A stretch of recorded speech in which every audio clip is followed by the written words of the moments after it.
大家好，我是专治肺病的胡杨大夫。秋冬换季，气温骤降，天气干燥寒冷。秋冬季呢是支气管哮喘复发的高发季节。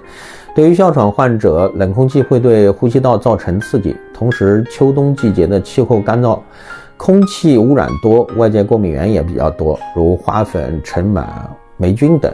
对于过敏性体质来说，易于发生哮喘急性发作，因此在这个季节呢，哮喘患者要注意以下几点。第一呢，出门一定要戴好口罩，防止冷空气刺激。第二呢，气候干燥，要多喝温开水，多吃一些新鲜的蔬菜水果。第三呢，要避免接触过敏源，如粉尘、尘螨等。第四，哮喘的本质呢是气道炎症，使用吸入激素，如布地奈德、福莫特罗之类吸入激素，能够快速的起效，并且有效抗炎，有效的治疗哮喘。关注我，关注肺病知识，非常感谢大家。